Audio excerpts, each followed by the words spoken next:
Okay, so here we are. We missed the first few minutes, but I believe we are now recording. Okay, so the Winter War. Russia says, we need some of your territory. Our security depends on it. Finland says, no. Russia invades. Russia has much, a much larger army at this point. It should have won easily. It doesn't. It inflicts huge losses on Finland. Finland loses some of its territories, but Russia doesn't win. And this is, it goes down in history as a kind of tremendous kudos to the Finnish soldiers that, defending their small land with such ingenuity, such fervor.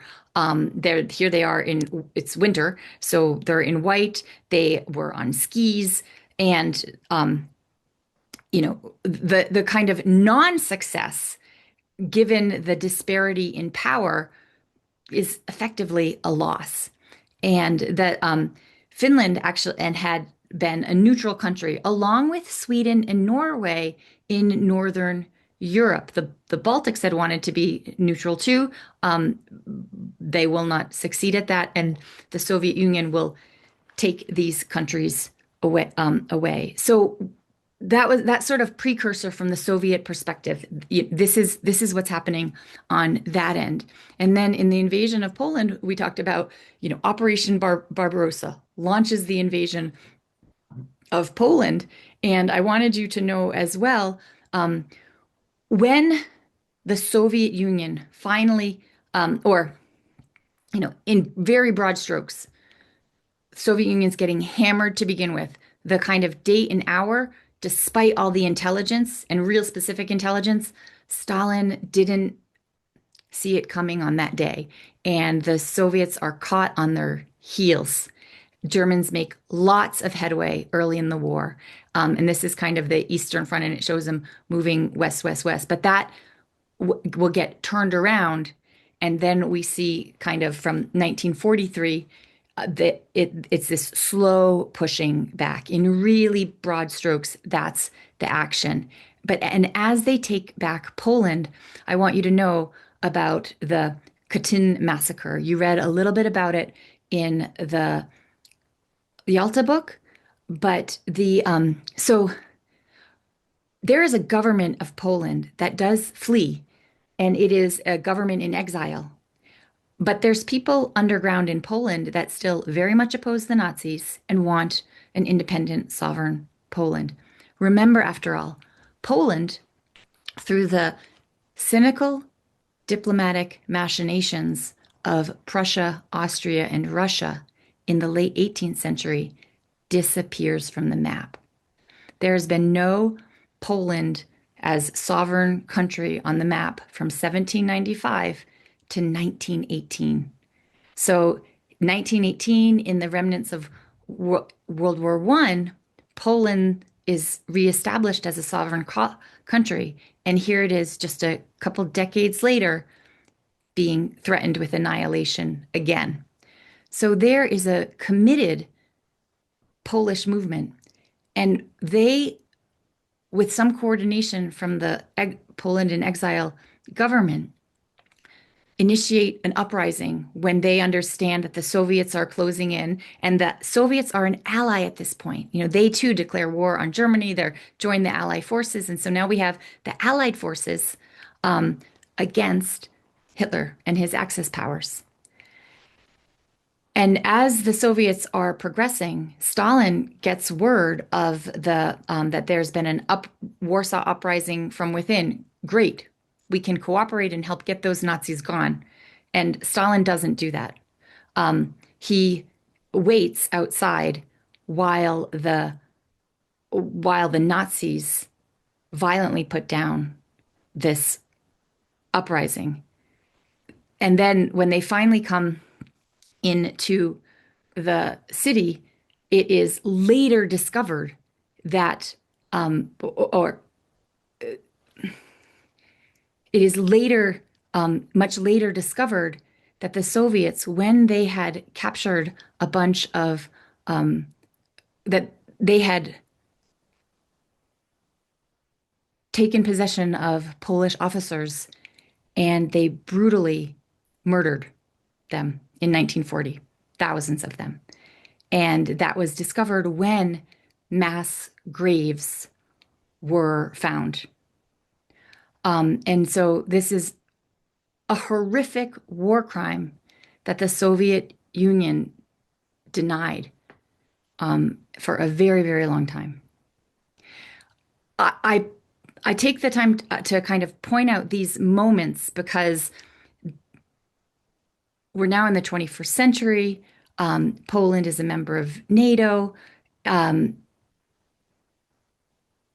but the legacies of these histories and these damages con continue to inform many perspectives, um, which is a very kind of a saccharine way of putting things. I want to just show you during the war effort, or let's come back to this kind of timeline of basic things. So Germany invades. We talked about the Leningrad blockade. And then the Battle of Stalingrad, we haven't talked about in detail, but this is kind of a long fought battle that the that is regarded as the turning points. Soviets take huge losses, but they do manage to turn back the Germans at this point. And it's from this point, kind of February 2nd, 1943, is when people we generally, very generally say that now kind of the war is turning to Germany's disadvantage, but there's still a lot of fighting to go. Later in the semester, or anytime in, you'll watch this documentary film, Journey to Russia. Journey to Russia is a documentary film about an American debate team that goes to places in the Soviet Union during the Glasnost to kind of debate the merits of these rival systems. And one of the cities it visits is Volgograd. Volgograd was Stalingrad, renamed, and in de-Stalinization, we'll talk about that when we get to Khrushchev, its name changes. But the documentary, I think, very rightly shows the real legacy of World War II, the presence of this this history in that city. So when you watch that documentary that's on there, I have the link in our playlist for you on YouTube. Know that when they're in Volgograd, you're on the site where that long battle was fought. Okay, Germany is and Germany is finally defeated. Just a little bit of propaganda. We're going to look at more propaganda later, and I want to show you some Soviet posters produced during the war. This one says, "Soldiers of the Red Army and Navy, avenge without mercy Hitler's child killers." So you have a kind of handsome Soviet soldier coming and finding a probably murdered child. You have this one as well. Here is a poster, "Death to the Child Killers." You see that's a Nazi just callously stepping over a beaten child. You see again here a kill mother, a living child over probably her dead mother, and a huge imposing Nazi just walking by her.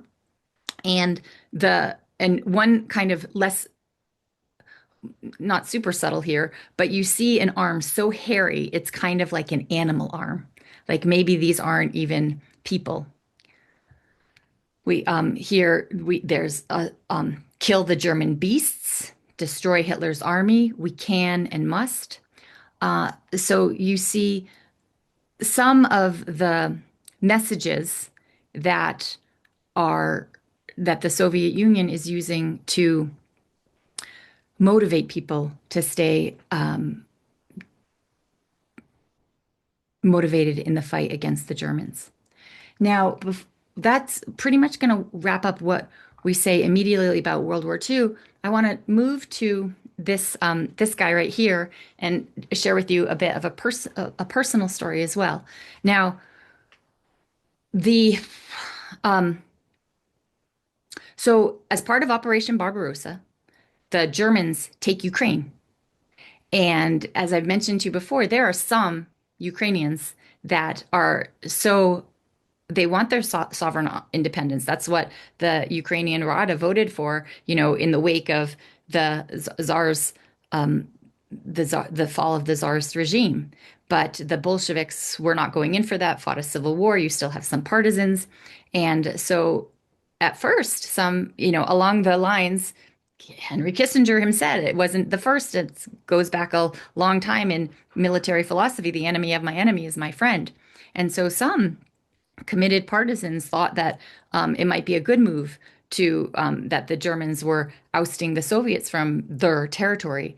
But quickly, but whatever hopes people had were quickly disillusioned because Slavs were very low in Hitler's Aryan hierarchy of kind of deserving of people's deserving dignities in his very racialized understanding of the world, and so those hopes were quickly found to be quite unrealistic. Now, the Soviets take back Ukraine, and they managed to take back. Here's so right down here we have Crimea. And basically by August 1944, they have taken back all of Ukraine in the West. They get into Crimea in earlier. They launch a campaign in April 1944, and they manage to get the Nazis out. As they are doing that, however, they engage in the forced evacuation of Crimean Tatars. Crimean Tatars are the, if not indigenously ancient people of the Crimean Peninsula, have been there since the 13th, 14th century. Kind of Tats are considered a group that is as deeply indigenous as anyone. There's also in the inlands, there's also very ancient Jewish communities, Karaite Jewish communities, Tats. So this has been a populated area. I mean, this is Crimea. This is you know, Jason and the Gold, Jason and the Argonauts, the Golden Fleece, Greek mythology. Now, people that, try to kind of find a historical basis, we're talking about this Black Sea world, the islands there, very, very ancient site of human population. I mean, it's got, a kind of nice Mediterranean climate, although it can get cold. That's where the whole word balaclava, which like a winter thing that covers your face, that word comes from. Balaclava is a port in Crimea, where during the Crimean War, the British army goes there and they're freezing their butts off in the winter, and their wives start knitting them this thing to cover their face, their kind of neck and head. And they call it a balaclava. And that's kind of stuck in the international Western consumerist world. You can buy yourself a balaclava. It comes from Crimea. So it's not always warm, but it's a pretty warm climate. And so it's been populated for a very long time. When Genghis Khan conquers, the Genghis Khan and his descendants conquer the territory that becomes, much of the Russian Empire. That empire is short-lived, but having a legacy to Genghis Khan, it remains important for centuries. And it's the Crimean Tatar, the Crimean Khanate, that continues the longest of any of the Chinggisid Khanates to exist and rule. It ultimately also kind of falls into being a puppet to the Ottoman Empire, and that's how we kind of see its end. But indigenous people have been here for a very long time. And in Crimea, when the Soviets retake Crimea from the Nazis, Stalin is paranoid about potentially disloyal populations, and he has Crimeans evacuated. He has Crimeans evacuated something on the order. Oh, I don't have. I mean, I don't have my notes right in front of me here. Unfortunately, or I could give you exact numbers. Oh, here we go. That in May of 1944, They deport 250,000 people in one night.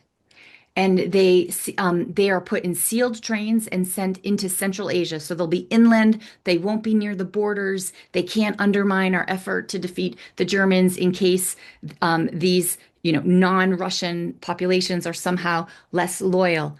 It's mostly women and children and elderly men who are deported because all the eligible men are fighting at the front. It is estimated that during this forced evacuation in May 1944, maybe half of the people even perished in these trains on the way to Central Asia and Kazakhstan. Um, there's a memoir of a woman that I once read that was just so deeply moving. One Crimean Tatar woman, her name Muratova, she was 6 years old at the time. She was one of six children, and she described the family's deportation. Soldiers came at the door, they, banging their rifle butts, and they bullied the family to grab their things and go. And the woman said that her mother had to choose between putting shoes on the grandfather, tying up laces and helping him get his shoes on, this elderly man, or wrapping a blanket around the baby. That was kind of the forced choices in this moment. So you had many hundreds of thousands of Crimeans deported. Fast forward post-Soviet Union, in the 90s, many of these people were allowed to return. Um, and so then this brings me to that's the setup for this picture that I'm sharing with you. Well, the one on the left is this is a Crimean Tatar man who served. And as I said, living in Russia in the 90s, when it's May Day, veterans of the army would come out with their medals on and wear them with pride and were afforded a great amount of respect and dignity. Children would, give them flowers, thank you for your service. And the and and also you don't see as many old men, or I didn't see as many old men as old women in Russia or Ukraine by a lot during my time there. So this was, I've actually been to the Crimea three times on various climbing trips, as I've mentioned to you before. And so this was one man that I met on one and asked him if I could take his pictures. It wasn't even May Day, and he was wearing this jacket he had served. And the picture on the right I want to tell you about was so I was walking home from the crag back, but from, the crag where you'd been climbing back to our campsite around this little pond. And there was this woman. I don't have a picture of her. I think I asked her, she didn't want to be photographed. I think that's what happened. Or maybe I didn't have, oh yeah. And she didn't want to be photographed. So I didn't. But I took a picture of this cow because I met this woman and she was standing there. She was very, very nervous. And she was like, I'm afraid. I said, well, what's the matter? Can I help you? And she said, oh, I'm afraid to go by this cow. And so I, escorted her past the cow until she felt comfortable to keep walking on her way. But I asked her, I was like, are you from here? And she's like, yeah. And I was like, well, this is a kind of ruralish place and there's all kinds of cows. Like, have you had a bad incident with a cow recently or something like that? No, I'm just afraid of them. And so I was like, so I had to ask sort of like, excuse me, Babushka, with all due respect, how have you, lived here your whole life in this rural agricultural-ish community and you're afraid to walk by a docile cow? And she said, "No, I've just come back a couple years ago. I grew up in Kazakhstan." So she had been a child or a young person that had been deported and plopped in a Central Asian city, grew up in an apartment building, elevators, buses, infrastructure, and had just recently been allowed, that they were allowed to come back, and then not everyone could come back. And so she had just returned, although it was kind of her birthplace, what she considered her homeland. She was quite uncomfortable walking by cows. So that was kind of this moment that put the Crimean deportations on my radar screen in a visceral way. The Maybe I'll just make one more note about Crimea. as you know, and we talked more about in 2014, the in 2014, in the midst of the Maidan protests, the Ukrainian president fled to Russia. Russia got nervous and it immediately annexed the peninsula of Crimea. The Russian Black Sea Fleet was stationed there, and the and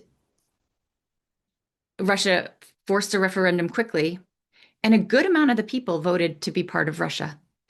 And one thing to know about that that demographic shift is that when one important thing to know about that demographic, um, pardon me, one important thing to know is that there's a demographics here that are important.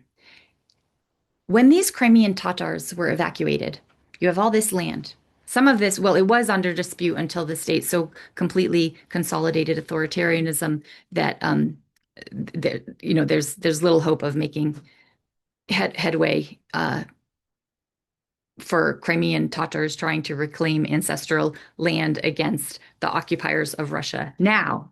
But Crimea became a place where retiring military generals got property. So they would retire and kind of get to go to the Crimea and they would be awarded property or a dacha or whatnot. And so it comes as no surprise then that with this demographic shift, you have a good amount of people that are pro-Russian because they are the people that have been, kind of retired at the top of the military establishment in the Soviet system that have been awarded nice patches of property there. And you saw a good amount of Russianization during the Soviet times. And so the demographics kind of make Crimea a place, but many of those and much of that property is property that the Soviet state awarded after it had evacuated the Crimean Tatars from there during World War II.